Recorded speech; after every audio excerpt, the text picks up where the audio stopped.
Welcome to Immigration Quicktake. This is Ellie Rutledge with the American Immigration Lawyers Association. A lot has been happening on Capitol Hill this week, including hearings on President Obama's executive actions and votes to fund DHS before this Friday's deadline. Here to provide some more details on what's going on is Chen, Director of Advocacy for AILA. Greg, thanks for joining me. You testified today on the Hill. Can you tell me about that hearing and the testimony you gave? Ellie, today's hearing was before two subcommittees of the House Oversight Committee and essentially focused on whether or not President Obama is enforcing immigration law. The testimony that I gave on behalf of AILA focused first on presenting data and information explaining how the DHS currently is enforcing the law and actually at unprecedented levels on several performance metrics.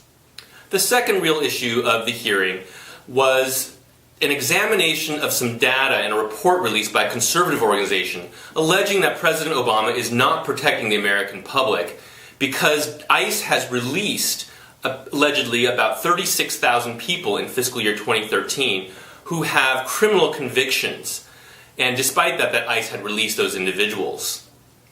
The challenge here is that certain members of Congress were calling for greater detention powers for ICE, as well as criticizing ICE for not holding these people in detention. ICE is bounded by the Constitution, of course, and by our laws, which restrict when it can detain somebody. And there needs to be specific information that a person is going to be dangerous before ICE can do that and keep them in detention. So that's what the second aspect of the hearing focused on.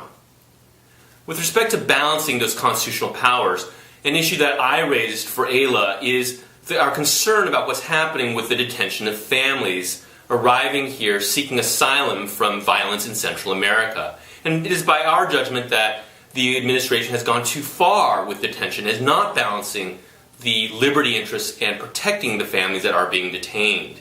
A federal court, in fact, enjoined, just this past Friday, the administration from denying bond for these families and using the argument that deterrence is a justification for keeping them in detention. Thanks, Greg. The Senate voted and failed for the fourth time on Monday to move forward on a DHS funding bill that would also shut down President Obama's immigration action, which comes just days before the deadline to fund DHS. What should we expect this week? So we're really at a point of political partisanship at its worst or at its best, however you want to describe it.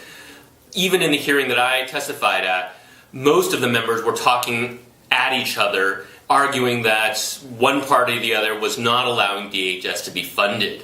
And so the funding of DHS is a political football right now.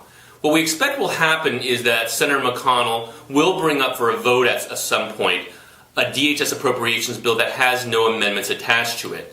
Or at least that's what McConnell said he would do yesterday.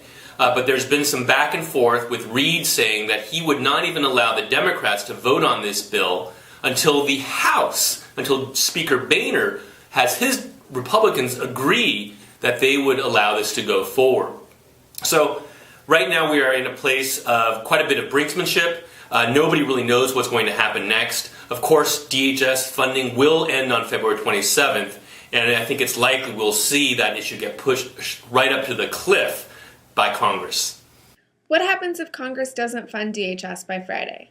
If Congress is unable to give DHS its budget by Friday, the real question is how much of DHS is going to actually end up shutting down.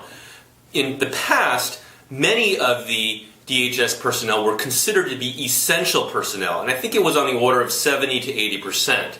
So whether or not the border would actually be shut down and Border Patrol activities, ICE activities, or even USCIS, that's not so clear. So we are really talking about a political fight at this point about who is in charge on immigration. And we really need to wait and see what's going to happen after Friday. Thanks, Greg, for joining us. For the rest of you, please stay tuned for more updates from the American Immigration Lawyers Association.